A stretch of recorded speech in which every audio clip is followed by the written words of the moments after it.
बोले श्री प्राणनाथ प्यारे की जय। श्री सतगुरु महाराज की जय। तीनों पुरी धाम की जय। सर्व सुंदर साथ की जय। बंदो सतगुरु चरण को करू सो प्रेम प्रणाम। अशुभ हरण मंगल करण धन श्री देव चंद्र जी नाम। श्री प्राणनाथ निज मूलपति श्री मेहराज शुभ नाम। तेज कुंवर श्यामा युगल कुल पल पल करू प्रणाम। पिया जी को पल पल करू प्रणाम। बोले श्री प्राणनाथ प्यारी की जय। चर्चा प्रारंभ होत है सुनो साथ चित दे। भजो श्री राज श्यामा जी श्री प्राणनाथ सखी जीवन हमारे। श्री महामति कहे साथ जी भया चर्चा का बखत। अब तुम सुनियो चित दे लाल आगे आए बैठे इन तखत। लाल आगे आए बैठे इन तखत। बोले श्री प्राणनाथ प्यारी की जय। श्री सतगुरु महाराज की जय। महामती स्वामी श्री लालदास जी महाराज की जय। श्री पन्ना धाम की जय। प्राणाध्यात्म लक्ष्मी प्रसाद जी आप सबके धाम हृदय में विराजमान प्राण प्रियतम प्राण वल्लभ के नूरी चरण कमलों में कोटि कोटि से प्रेम प्रणाम जी। तो सुंदर साहब जी चलते हैं बीतक साहिब की तरफ। तो हम कहाँ का प्रसंग चल रहा है सुंदर साहब जी स्वामीलाल दास जी हरिद्वार का है ना। विक्रम संवत 1735 में जब सभी धर्मों के आचार्य यहाँ पर इकट्ठे होते हैं तो इनका श्री जी से शास्त्रार्थ होता है। तो 4 संप्रदाय वालों से भी हुआ और संन्यास मत के जो आचार्य हुए 10 नाम सन्यासी उन सब ने अपनी अपनी पद्धति बताई। लेकिन जब श्री जी ने उनसे प्रश्न पूछा तो वे जवाब नहीं दे पाए और शांत होकर बैठ गए। उसके बाद सुंदर साथ जी अब आते हैं सत दर्शन आचार्य यानी 6 शास्त्र है ना। ये 6 शास्त्र क्या है सुंदर साथ जी। 4 वेदों का खुलासा ही इन 6 शास्त्रों के अंदर किया गया। तो अब इन 6 शास्त्र वालों ने अपनी अपनी पद्धति बताते हैं और इन्हीं की पद्धति में से श्री जी जब इनसे प्रश्न पूछते हैं तो वो जवाब नहीं दे पाते। अब ऐसा क्यों सुंदर साथ जी। ये नहीं कि सभी गलत है क्योंकि अब से पहले यहाँ पर सौपन की बुद्धि का ज्ञान था तो नारायण तक का ही सबने ज्ञान दिया। सबकी पद्धति नारायण तक ही थी। किसी किसी ने अगर बेहद का ज्ञान पकड़ा भी संकेत पकड़ा था तो उसको भी यहीं प्रकटित कर। तो अब श्री जी के अंदर तो साक्षात राज्य महाराज जी विराजमान है। जागृत बुद्धि विराजमान है। परमधाम की निज बुद्ध आ गई है। तो अब उसके माध्यम से वेद शास्त्रों के अंदर जो रहस्य छिपे हुए थे वे सब यहाँ पर खुल जाते। जो पढ़ने वाले भी इनको समझ नहीं पाते। अब सुंदर साथ जी जिनके हुक्म से लिखवाए जाएंगे वही तो समझेगा कि आखिर मैंने कहाँ पर क्या लिखवाया। ये देखिए कितनी ताज्जुब की बात है क्योंकि राज्य महाराज जी को पता है कि मैंने कौन से शास्त्र में क्या संकेत इन आचार्यों के महाविष्णु के अंदर डालकर फिर आचार्यों के माध्यम से मैंने लिखवाए हैं। तो यहाँ पर तुरंत जैसे मैं अपनी पद्धति बताते हैं तो उसके अंदर से ही वो निकाल कर लिया कि भाई तुम मुझे ये तो बताओ। लेकिन वो इतने दिन हो जाते हैं करते करते लेकिन वो प्रश्न ही नहीं उठता। ऐसा इन्हीं के अंदर नहीं सबके अंदर। जब तक विवेक नहीं होता जागृत बुद्धि नहीं होती जो पढ़ते रहते हैं तो उसको हम समझ ही नहीं पाते। फिर पता लगता है अरे हमने कितनी बार पढ़ लिया लेकिन कैसे नजरों से कैसे चूक गया। ऐसे हम अपने अपने आप पर भी घटित करें सुंदर साथ जी। अगर हम वाणी का मंथन करते हैं, वाणी को पढ़ते हैं, तो जितनी बार भी पढ़ते हैं हर बार नई चीज मिलती है। और जब मिलती है नई चौपाई तो लगता है अरे हमने ये पढ़ा लेकिन चौपाई चली कहाँ गई थी, नजर में क्यों नहीं है। तो ये धीरे धीरे धीरे धीरे जैसे विवेक बढ़ता जाता है तो वैसे वैसे वो चीज सामने आती रहती है। तो यहाँ पर सुंदर साथ जी परमधाम के राज्य महाराज जी जब आवेश रूप से इंद्रावती जी के धाम हृदय में है, तो ये सारे शास्त्रों के रहस्य खोल खोल कर इनको समझाते हैं, जो इनके पास जवाब नहीं होता। तो अब देखते हैं क्या कहते सुंदर साथ जी सठ दर्शन की विधि। सठ दर्शन बोले तबे प्राचीन हम मत, सो देखो तुम समझ के भगवत प्राप्त सत। अब छह दर्शनों के आचार्य क्या कहते हैं प्राणनाथ जी, हमारा मत बहुत ही प्राचीन है ना, क्योंकि पहले कहा भाई तुम तो पुरातन हो है ना, और हम तो नए नए हैं, तो आप अपना मत हमें बताओ। तो उन्होंने कहा कि हम तो बहुत प्राचीन हैं, यदि आप हमारे मत को जानकर आचरण में लाएंगे तो निश्चित रूप से परमात्मा की तुम्हें प्राप्ति होगी। अब ये सुंदर साथ जी हम देखते हैं यहाँ पर कह रहे हैं कि चतुर्मुखी ब्रह्मा सदा चार वेद नित्य, अध्ययन अहनिस करे पूर्व मुखे ऋग जा। तो अब कैसे कैसे सुंदर साथ जी नारायण के से नाभि से चार वेदों की उत्पत्ति होती है, और चार वेदों का जो खुलासा है, जो विस्तार है, वो इन छह शास्त्रों के अंदर। तो इसको देखते हैं सुंदर साथ जी, इसका थोड़ा सा सूक्ष्म रूप बनाया है सारी चौपाइयों से निकालकर।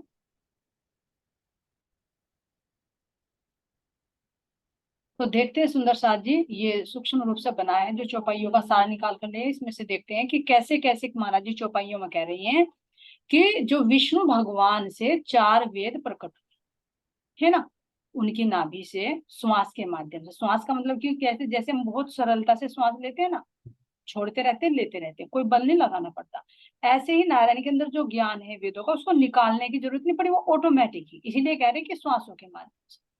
तो विष्णु भगवान के से चार वेद प्रकट हुए, फिर वही ज्ञान ब्रह्मा जी के अंदर आया। ब्रह्मा जी के चार मुख चार वेदों का प्रतीक है ना, चारों वेदों का ज्ञान होने के कारण इन्हें चतुर्मुखी कहा गया है। जो चार मुख है ना, तो एक बाहर से देखेंगे तो चार मुख नजर आएंगे, लेकिन इनका बातुनी वेद है, यानी उनके अंदर चारों वेदों का ज्ञान है, इसलिए क्या है वे चतुर्मुखी है, यानी चार मुख। तो अब देखते हैं कि कौन से मुख से कौन से वेद प्रकट होता रहता है, ये वेदों का वो गान करते रहते है ना। तो अब उन्हीं वेदों का जो विस्तार होता है, खुलासा किया गया है, तो वो उससे बने ये हमारे छह शास्त्र है ना। तो अब ब्रह्मा जी का जो पूर्व मुख है, पूर्व मुख से बना हमारा ऋग्वेद, जो सबसे पहले। अब ऋग्वेद का जो खुलासा किया गया, उसका विस्तार से वर्णन किया गया, वो किया गया है न्याय शास्त्र। अब आता है पश्चिम मुख। तो पश्चिम मुख से क्या निकल किसका गान करते हैं रहते हैं, यजुर्वेद का।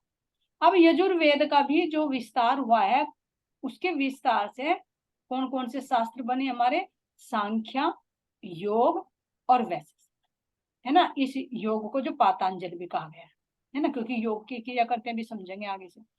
सांख्य दर्शन और योग दर्शन और वैशेषिक दर्शन यजुर्वेद से जो बने हैं, तो ये तीन शास्त्र बने। अब ब्रह्मा जी का जो उत्तर मुख आता है, उससे गायन करते हैं वे अथर्ववेद का, यानी अथर्ववेद प्रकट। अब अथर्ववेद का भी जो विस्तार हुआ, वो हुआ है वेदांत, ये सबसे अंतिम। अब जो दक्षिण मुख है, दक्षिण मुख से प्रकट हुआ है यानी गान करते रहते हैं वे सामवेद का। अब सामवेद का जो विस्तार हुआ, वो हुआ है मीमांसा शास्त्र।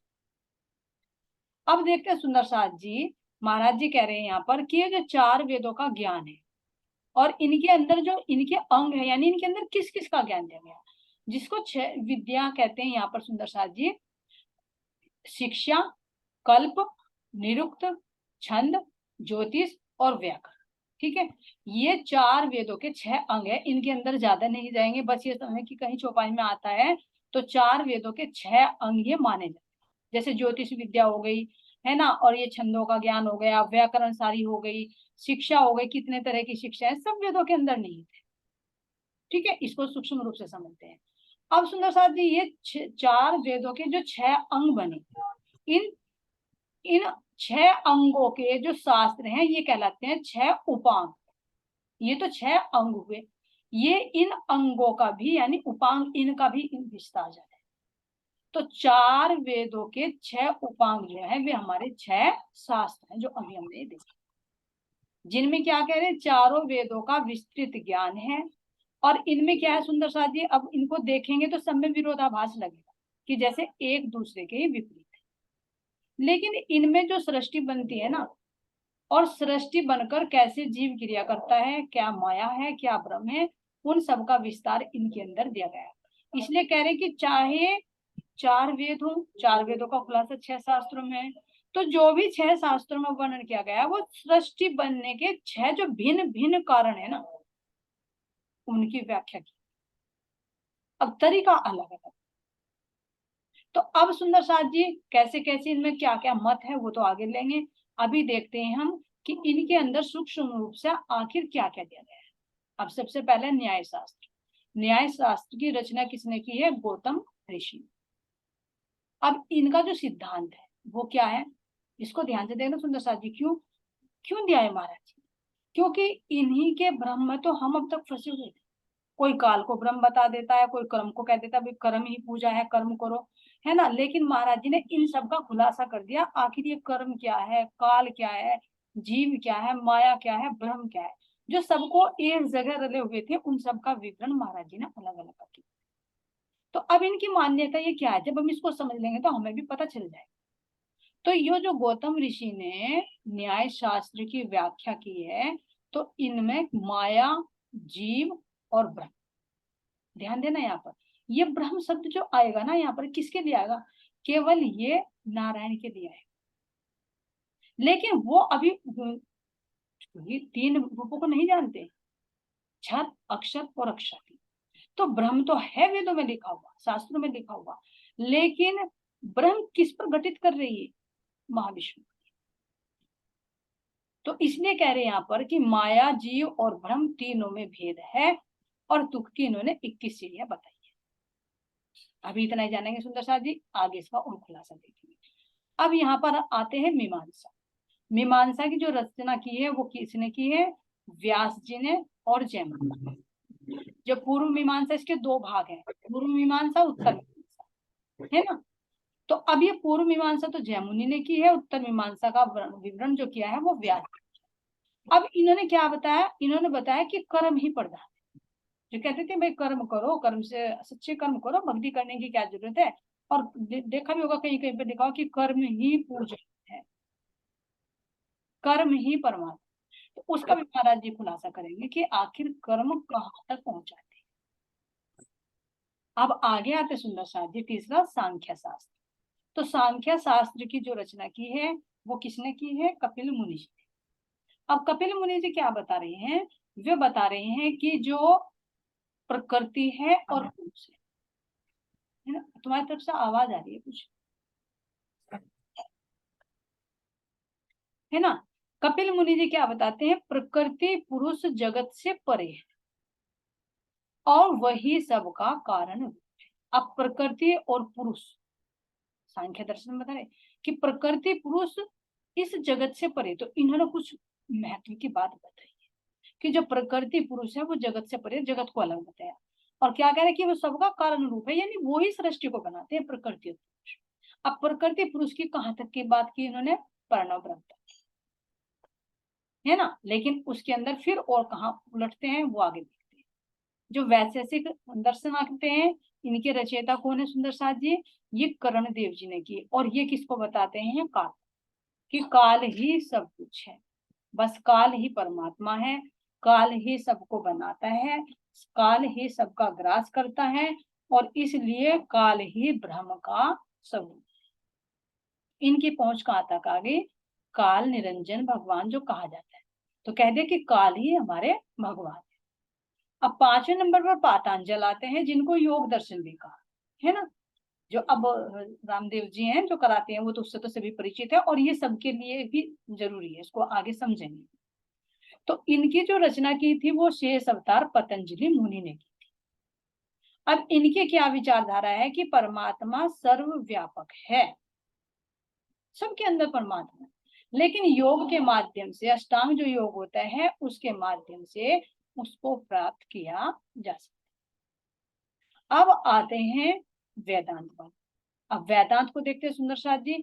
जो वेदांत के वक्ता हैं वे तो हुए शिव, क्योंकि वेदांत क्या है, यानी सब वेदों का अंत, यानी सबका सार, सबका निचोड़। जहां पर वेदों का अंत हो जाए यानी उनका सार निकल कर आ जाए तो उसको कहते हैं वेदांत। तो इसके जो वक्ता हैं वे हुए शिव हैं, और जो इसको लिपिबद्ध किया लिखा है वो वेद व्यास जी ने लिखा। अब इनकी विचारधारा क्या है कि परमात्मा सर्वव्यापक है और सर्वज्ञ है, कण कण में उसका वास। अब इसे और शॉर्ट रूप में सुंदर साथ जी समझते हैं। आगे एक बार देख लेते हैं कि कैसे कैसे कौन कौन से मुख से इसको थोड़े नक्शे के माध्यम से और आसानी दें। ये देखते हैं, मान लीजिए ब्रह्मा जी है ना, ब्रह्मा जी के 4 मुख। तो पूर्व मुख से क्या हुआ सुंदर साथ जी, अब ये दिशा देखना, जैसे हमारी परम धाम की दिशा है ना, इस तरह से बनाते हैं, क्योंकि ये पूर्व दिशा है, ये पश्चिम दिशा, ये उत्तर दिशा, और ये हमारी दक्षिण दिशा। तो पूर्व मुख से क्या प्रकट होते हैं, ऋग्वेद का गान करते हैं, जिनसे न्याय शास्त्र। अब देखते हैं पश्चिम में यजुर्वेद है, जिससे 3 वेद बने हैं, 3 शास्त्र, सांख्या, योग और वैशेषिक। अब उत्तर दिशा के मुख से क्या होता है, अथर्ववेद, जिससे वेदांत प्रकट हुआ है। और दक्षिण दिशा में मीमांसा, जिससे सॉरी सामवेद है, जिससे खुलासा किसमें कहा गया, मीमांसा शास्त्र। तो ब्रह्मा जी के 4 मुख, 4 मुखों से 4 वेदों का गान, और इन वेदों से कौन कौन से हमारे शास्त्र बने हैं उसका सुंदर साथ जी नक्शे के माध्यम से बना। अब और आगे देखते हैं, जो चौपाइयों का ही निकाला है सुंदर साथ जी। अब ये क्यों बनाए, क्योंकि इन्होंने क्या क्या अपनी तो धारणा बताई है, क्या क्या इनके अंदर उलझन है, वो श्री जी ने कैसे इनसे प्रश्न पूछे, फिर प्रश्नों का जवाब क्या है। तो ये लिखा हुआ है, थोड़ा सा इसको समझने में भी और पढ़ने में भी थोड़े आसानी देगी। अब सबसे पहले देखते हैं सुंदर साथ जी, न्याय शास्त्र के जो न्याय शास्त्र वाले आए तो उन्होंने अपना परिचय क्या दिया। अब क्या कह रहे हैं यहाँ पर, जब न्याय शास्त्र वाले आते हैं तो शुरू में महाराज जी कह रहे हैं, न्याय शास्त्र वालों ने अपनी जो बताई है, न्यायिक दर्शन की भेदवाद विद आए, माया जीव ईश्वर त्रयी भिन्न अनादि सुहाए। क्या कह रहे हैं कि न्याय दर्शन वालों ने बताया, इनका कौन सा सुंदर साथ जी, भेदवाद। ये लिखा हुआ, भेदवाद का मतलब क्या है। अब ये न्याय दर्शन में गौतम जो ऋषि हैं उन्होंने बताया कि माया, जीव और ब्रह्म जो 3, ये तीनों एक दूसरे से भिन्न हैं और अनादि। तीनों, माया, जीव और ब्रह्म। अब माया किसको लिया गया, मान लीजिए यहाँ पर इस संसार से, शरीर से, जिसके अंदर जो जीव है वो, और जिसको बनाने वाला ब्रह्म यानी नारायण, ये तीनों एक दूसरे से भिन्न है और अनादि है। इसको कहा गया है भेदवाद। अब यहाँ पर सुंदर साथ जी क्या कहते हैं कि जो परमात्मा को सच्चिदानंद कहा गया है तो ये तीनों यहीं पर है। माया को क्या कह दिया, सत, जीव को क्या कह दिया, चिद, क्योंकि चेतन है ये, और ब्रह्म को क्या कह दिया, आनंद। तो इसलिए माया में सत हो गया, जीव में सत और चिद दोनों हो गए, और ब्रह्म में सत, चिद और आनंद हो गए। बस यहाँ पर बता दिया कि ब्रह्म बन गया सच्चिदानंद। और जो 90 न्याय में है उसमें इन्हीं की मान्यता है कि दुख की 21 प्रणालिका होती है, यानी 21 सीढ़ियां। ये तो इन्होंने बताया माया, जीव और ब्रह्म के बारे में, कि तीनों एक दूसरे से भिन्न भी है और अनादि भी है, और ये सच्चिदानंद। देखो कहाँ का है सच्चिदानंद, और सत में क्या आता है, चिद में क्या आता है, और आनंद में क्या आता है तो शास्त्रों में लिखा हुआ। महाराज जी कह रहे कि कोई कहे शास्त्रों में नहीं कुछ, शास्त्रों में है सब कुछ, पर वो क्या जाने जिसकी अकल है तुच्छ। जीव सृष्टि क्या जाने, क्योंकि सौपन की बुद्धि है, और इनके अंदर जो दिखे गए इनको वो क्या जाने। तो ये सच्चिदानंद को कहाँ घटित कर दिया, माया, जीव और। अब यहाँ पर कह रहे हैं कि 21 प्रणालिका यानी 21 स्तर हैं दुख के, और जीव इन्हीं दुखों में भटकता है। अब वो 21 प्रणालिका कौन सी सुंदर शाह जी, देखते हैं। 5 तो ज्ञानी, इनको प्रैक्टिकल में देखना। 5 तो ज्ञान इंद्रिया हो गई, और एक इनके साथ में हो गया मन। क्योंकि मन के बिना तो इंद्रिया काम करती ही नहीं, इंद्रियों का सरदार ही मन है ना। तो यहाँ पर कह रहे हैं कि 5 ज्ञानेंद्रियां हैं और 1 मन, तो कितने हुए मिलकर ये 6। ठीक है, अब 6 जो इंद्रिया हुई, 6 इन इंद्रियों के विषय, जैसे 6 इंद्रिया हो गई, ज्ञानेंद्रिया कौन सी सुंदर सा जी, हमारी आंख हो गई, है ना, कान हो गया, नाक हो गया, जीभ हो गई, त्वचा, जिन इंद्रियों से हम ज्ञान अर्जित करते हैं, और एक इनका सरदार मन। तो अब 6 तो ये हो गई, अब 6 इंद्रियों के 6 विषय हो, जैसे आंख से क्या होगा, देखना, नाक से, नाक का विषय क्या है, सूंघना, मुख का विषय क्या है, बोलना, और त्वचा का स्पर्श करना, और रसना का यानी जिह्वा का स्वाद लेना। तो 6 इंद्रिया हो गई, और 6 इंद्रियों के इनके विषय पर मन क्या होता है, प्रसन्नता का अनुभव करता है कि मैं खुश हो गया, है ना। इंद्रिया तृप्त हो गई, रसना को अच्छा स्वाद मिल गया तो मन प्रसन्न हो गया, बड़े खुश हो गए, है ना। तो ये 6 इंद्रिया हो गई, 6 इंद्रियों के इनके विषय हो गए, और 6 विषयों का ज्ञान है, सुंदर से ज्ञान। जैसे आंख से देखा, आंख से क्या किया हमने, देखा। अब जब जीव विकारित होगा तो देखकर क्या करेगा, अगर किसी ने सुंदर रूप को देखा, किसी के अच्छे सुंदर रूप को देखा, तो देखने से विकार बनते हैं ना, कोई भी विकार आ सकता है, ईर्ष्या भी आ सकती है, तो विकार बना, यानी इन विषयों का ज्ञान, वो भी दुखदायी। कान है, कान से किसी की प्रशंसा सुन ली तो क्या हो जाएगी, नफरत आ, अरे उसी की तो इतनी प्रशंसा होती, मेरी तो होती नहीं। तो ये इन 6 विषयों का ज्ञान। और आगे कह रहे सुंदर साथ जी, सुख यानी लौकिक सुख और दुख, ये 2 चीजें। यानी दुख क्या है, दुख का जो अभाव है वही सुख की अनुभूति है, नहीं तो सुख है ही नहीं यहाँ। जैसे कहते हैं ना कि अंधेरा आखिर में है क्या, प्रकाश की अनुपस्थिति ही तो अंधेरा है। इसी तरह से यहाँ इस संसार में दुख का जो अभाव होता है, सुख का जो अभाव होता है, वही क्या कह रहे हैं कि दुख का जो अभाव, थोड़ी देर के लगा कि दुख नहीं है तो वही सुख लगता है, नहीं तो यहाँ पर सुख और दुख, और ये क्या हो गया, शरीर। तो अब इनको मिलाकर देखेंगे, 6 इंद्रिया हो गई, 6 इंद्रियों के विषय हो गए, 6 इनका ज्ञान हो गया, और कितने हो गए, 18, 19वां सुख हो गया, 20वां दुख हो गया, और 21वां ये शरीर। तो ये दुख की 21 सीढ़ियां बताई, और क्या कहते हैं कि जीव इन दुख की 21 सीढ़ियों में फंसा रहता है, जब इन सीढ़ियों को पार कर लेता है तभी मुक्ति। अब अनुभव करो, इन्हीं के अंदर तो जीव फंसा हुआ है, सुख दुख। अब यहाँ पर सुख कह रहे हैं कि सुख, आखिर सुख से दुख कैसे मिलेगा, सुख तो दिया, लेकिन सुख दे दिया तो फिर दुख की सीढ़ी क्यों बता, क्योंकि हर एक सुख के पीछे दुख होता है। जैसे मान लीजिए मुझे कहीं पे घूमने जाना, तो उससे पहले तो मुझे वहां तक पहुंचने के लिए दुख उठाना पड़ेगा, मैं पैसा भी अर्जित करना है, फिर तैयारी भी करूंगी, फिर चलूंगी भी, तो वो दुख कष्ट तो होगा ही ना। तो उससे पहले भी दुख है, फिर जाएंगे वहां, घूमेंगे थोड़ी देर के लिए, देखेंगे, थोड़ा सुख का अनुभव होगी, फिर वहां से आएंगे, फिर दुख की, भाई थक गए हम तो, रेस्ट कर रहे हैं, बीमार पड़ गए। तो यानी सुख के आगे पीछे भी दुख ही है, इसलिए जो साधु संत होते हैं इस सुख को भी, लौकिक सुख को भी दुख के ही समान है। हर एक प्रैक्टिकल में देख लो, हर एक यहाँ पर सुख की प्राप्ति के लिए दुख से गुजरना ही पड़ता है। मान लीजिए अगर बच्चा ही है, बच्चा बहुत पढ़ाई कर रहा, पढ़ाई कर रहा, कहते हैं ना कि मेहनत करनी तो बहुत कड़वी लगती है ना। शिक्षा एक ऐसा फल है जिसका जो मेहनत करता है तो पहले शुरू में कड़वा लगता है, फिर मीठा लगता है, लेकिन वो मीठा भी कड़वा ही होता है। कैसे होता है, मान लीजिए बच्चे ने बहुत मेहनत की, पढ़ी, फिर डॉक्टरी के काम सीख लिया, है ना, तो मेहनत करनी पड़ी, फिर उसको पद मिल गया, उसके नाम के सामने लग गया डॉक्टर। अब डॉक्टर नाम लग गया तो क्या वो और शांति से बैठेगा, नहीं, उसकी ड्यूटी और ज्यादा।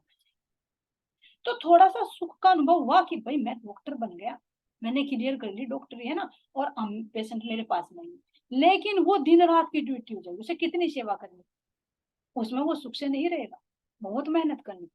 किसी भी पद को प्राप्त करके फिर सुखी नहीं, उसके पीछे भी, उस सुख के अंदर भी दुख छुपा होता है। तो इसलिए लौकिक सुख को भी दुख की कैटेगरी में यहाँ पर रख दिया। अब बताइए फिर सुख है ही कहाँ यहाँ पर?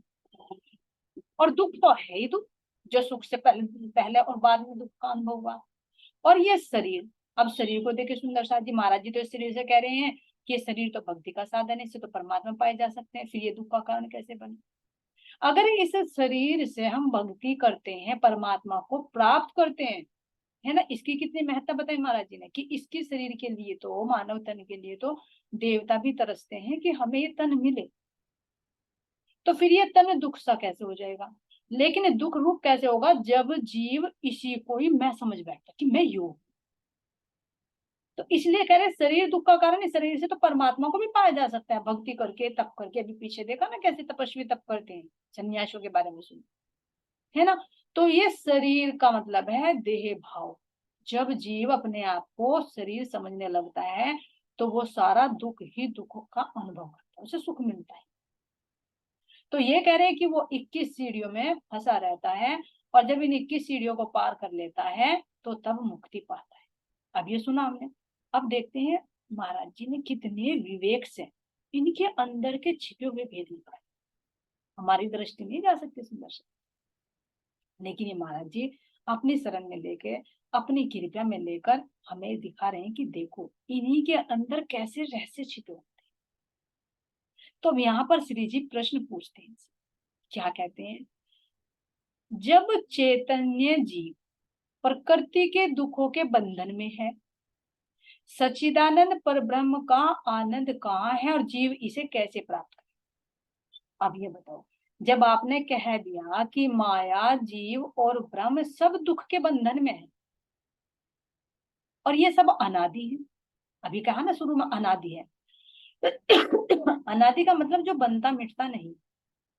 तो अब श्री जी पूछ रही हैं, भाई मुझे ये बताओ, जब तुमने कहा है कि ये जीव प्रकृति के दुखों के बंधन में है, तो अगर इससे अलग परमात्मा है, क्योंकि भेदभाव बता दिया ना, अनादि भी है और तीनों में अंतर भी है। इसको देखना सुंदर साथी, इन्हीं की बात से क्या कह रहे हैं यहाँ पर, कि माया, जीव, ब्रह्म तीनों एक दूसरे से भिन्न है और अनादि है, एक दूसरे से भिन्न भी हैं और अनादि भी, यानी तीनों का अस्तित्व भी है। तो अब श्री जी इसी में से पूछ रही हैं कि जब चैतन्य जीव तो प्रकृति के दुखों के बंधन में है और अनादि तो है, तो अब नु बताओ मुझे कि सच्चिदानंद पर ब्रह्म का आनंद फिर कहाँ है और जीव इसे कैसे प्राप्त करेगा? जब कह रहे कि जब देह इन 21 सीढ़ियों को पार कर लेगा तो वो मुक्ति को पाएगा, तो अब मुक्ति को तो तभी पाएगा जब परमात्मा मिलेगा, तो वो अखंड मुक्ति कहाँ पर है, परमात्मा कहाँ पर है, जब अनादि कह रहे हो? तो अब यहाँ पर मुझे जवाब नहीं दे पाते। अब आगे दूसरा सवाल पूछते हैं कि आप जीव और ईश्वर के सूक्ष्म स्वरूप को नित्य कहते हैं, कि जो जीव है और ईश्वर है उसका जो सूक्ष्म रूप है वो तो नित्य है, अनादि कह रहे हैं ना, और स्थूल शरीर तथा ब्रह्मांड को नाशवान कहा, तो फिर महाप्रलय में अनादि जीव और अनादि परब्रह्म का निवास कहाँ पर है? अब ये बताओ कि जो स्थूल शरीर है जिसको कह रहे हैं किस सीढ़ियां में फंसा हुआ है, ये तो सब मिटने वाला है, ये ब्रह्मांड भी मिटने वाला है, और आप कह रहे हो कि जीव और ईश्वर नित्य है ना, तो जब महाप्रलय में ये शरीर भी और ब्रह्मांड भी लय हो जाएगा, तो अब मुझे बताओ जीव और ईश्वर जो अनादि है, नित्य है, तो उसका स्थान कहाँ पर है? तो अब अविनाशी ब्रह्म के अंदर सृष्टि होने की जो इच्छा होती है ना, उसको मूल प्रकृति कहते हैं। श्री जी ने जो इनसे सवाल पूछा ना, कहाँ का पूछ रहे हैं, अविनाशी ब्रह्म के अंदर सृष्टि होने की जो इच्छा होती है ना, अक्षर ब्रह्म के अंदर, और फिर वो इच्छा नारायण के अंदर थी, एकम अहम एकम बहुश्याम, मैं एक हूँ एक से अनेक हूँ, तो उसकी भी वो मूल प्रकृति है। एक अक्षर ब्रह्म की भी मूल प्रकृति है जो सृष्टि रचना करती है, वो कहाँ पर है? सबलिख के स्थूल में, सबलिख के सूक्ष्म में, जो चिदानंद लहरी सुंदर सा, और उसी का प्रतिबिंब कहाँ पड़ता है? अव्याकृत के महाकारण में। वहां तक की दृष्टि महाराज जी की जा रही है जहाँ का संकेत दिया गया है शास्त्र में, लेकिन दृष्टि नहीं जा इनकी। तो कह रहे हैं अविनाशी ब्रह्म यानी अक्षर ब्रह्म के अंदर सृष्टि होने की जो इच्छा है उसको मूल प्रकृति कहते हैं। यह मूल प्रकृति कारण प्रकृति यानी परमाणुओं का महासागर प्रकट करती है, जो महाराज जी ने चौपाई में भी खोल रखा है कि प्रकृति पैदा करे ऐसे कई इंड आलम। जो तुम प्रकृति को और ब्रह्म को अखंड कह रहे हो ना, सूक्ष्म रूप वो अखंड है, तो सूक्ष्म रूप कहाँ पर है ये तो नहीं बता पाए। तो श्री जी बता रहे कि वो सूक्ष्म रूप कहाँ पर अखंड है, वो है अव्याकृत का महाकाल, क्योंकि वहीं से तो सृष्टि बनती है। तो प्रकृति पैदा करे, ध्यान देना सुंदर सर जी, प्रकृति वहीं पर है सूक्ष्म रूप से, और ये जो संसार क्या है इसको बोलते हैं सृष्टि। प्रकृति यानी कृति से परे, जो तीनों गुणों जहां पर साम्यावस्था रहती है, जहां पर तीन गुण एक रूप रहते हैं, तो उसको कहते हैं प्रकृति, और फिर उससे बनती है ये सृष्टि। तो प्रकृति पैदा करे ऐसे कई इंड आलम, ए ठोर माया भ्रम शब्दिक त्रिगुण की परात। यहाँ का संकेत है इसके अंदर कि जो प्रकृति को और ब्रह्म को तुम अखंड कह रहे हो, अविनाशी कह रहे हो, नित्य कह रहे हो, वो है, और उससे जो सृष्टि बनती है वो बनने मिटने में है। तो यहाँ पर तीनों गुणों की जो साम्यावस्था उसको प्रकृति कहते हैं, जिससे सृष्टि बनती। अब महाराज जी इसका समाधान क्या कर रहे हैं कि जीव और प्रकृति, ध्यान देना इसको, जीव और प्रकृति प्रवाह से अनादि तो अवश्य है, किंतु मूल रूप में नहीं। अब जीव देखो, जीव क्या है सुंदर साथ जी, जीव है आदि नारायण का संकल्पित, जो उनके संकल्प से, जैसे अक्षर ब्रह्म के संकल्प से आदि नारायण बने, ऐसे आदि नारायण से तो बहुत सारे जीव बनते हैं, एकम अहम बहुश्यामी। तो जीव और प्रकृति, जो प्रकृति से फिर ये सृष्टि बनती है, जब सुमंगला शक्ति प्रकृति की रचना की तरफ को परवर्त होती है, जब तो सृष्टि बनती है। तो जो प्रवाह चलता रहता है, तो इस तरह से तो वो अनादि है, क्योंकि अक्षर ब्रह्म पहले से बनाता है, अब भी बनाया और आगे भी बनाता रहेगा। तो ये प्रवाह से तो अनादि तो अवश्य है, किंतु मूल रूप में नहीं। मूल रूप में कहने लगे कि भाई प्रकृति वहां पर है, वही सृष्टि बनाती है, नहीं नहीं। जैसे हमारे अंदर कोई इच्छा प्रकट होती है ना, कि मान लीजिए कि मुझे ये कार्य करना है, तो वो इच्छा प्रकट हुई ना, नित्य प्रति मुझे खाना बनाना है, तो जैसे टाइम आएगा मुझे बनाने की वो इच्छा होगी, तो परवाह रूप से तो वो है, कार्य करते रहे, लेकिन मूल रूप में चित्त में नहीं है वो।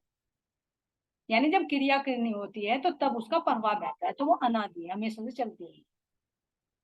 तो इसकी साक्षी भी महाराज जी इसमें दे रहे हैं कि जब प्रकृति और पुरुष कैसे प्रकट होते हैं, यहाँ पर कह रहे हैं कि कैसे सृष्टि रचना होती है, और जब ये नहीं था तो क्या थे, परमात्मा।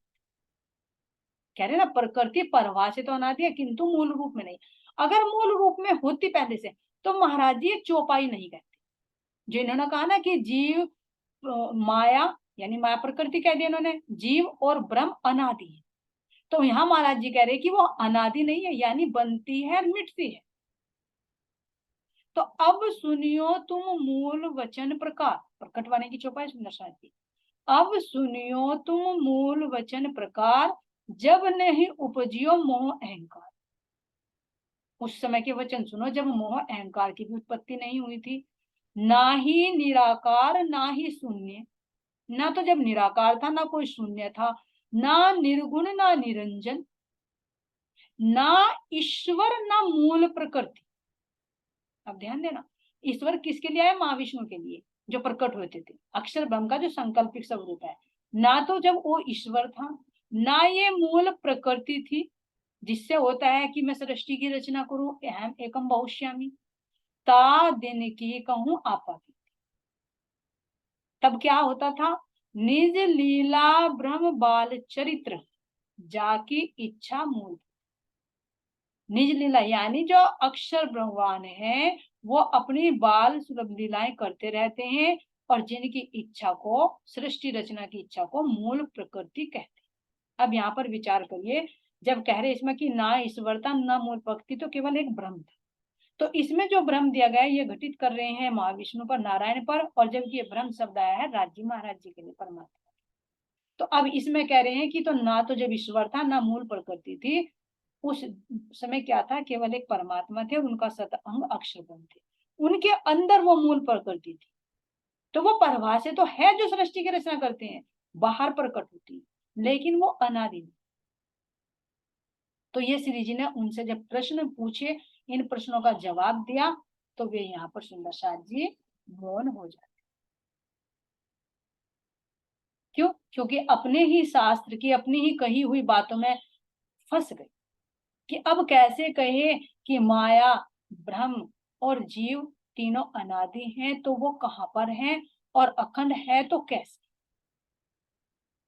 तो ये सुंदर साथ जी इनका भेदवाद है कि जिन्होंने माया, ब्रह्म और जीव के बारे में बातें बताई हैं, और श्री जी ने फिर इनसे पूछा कि भाई मुझे बताओ फिर वो ठोर कहाँ पर है। तो सबलिक का तो इनको नहीं पता, तो कैसे बताते, बेहद की तो सुगंधी ही नहीं थी। तो इसलिए ये यहाँ पर क्या होता है, सुंदर साथ जी मौन हो जाते हैं। अब इससे आगे सुंदर साथ जी आते हैं हमारे मीमांसा दर्शन में। अब मीमांसा का मतलब होता है कि धर्म को जाने, है ना, धर्म को जानने की जो जिज्ञासा है। तो ये आचार्य इनके कौन हुए हैं, जो बताया ना कि पूर्व मीमांसा और उत्तर मीमांसा दो हैं। तो जब पूर्व मीमांसा बनाए लिखा वो तो जयमुनि जी ने लिखा, उत्तर मीमांसा व्यास जी जो रचना की गई। अब इनका सिद्धांत क्या है, इनका सिद्धांत अब आगे की वीडियो में सुनेंगे सुंदर साथ जी, है ना। और इसका हम मंथन करेंगे कि कैसे कैसे महाराज जी ने प्रश्न पूछे, और अगर हमारे सामने कहीं प्रसंग आता है तो हम इसका मंथन करके उसका जवाब दे सकें। इससे आगे का अगले मीटिंग।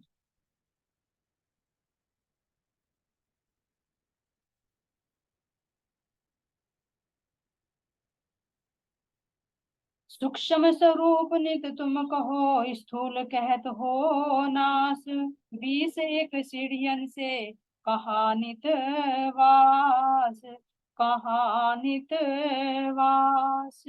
बोलिए श्री प्राणनाथ प्यारे की जय, श्री सतगुरु महाराज की जय, श्री धाम के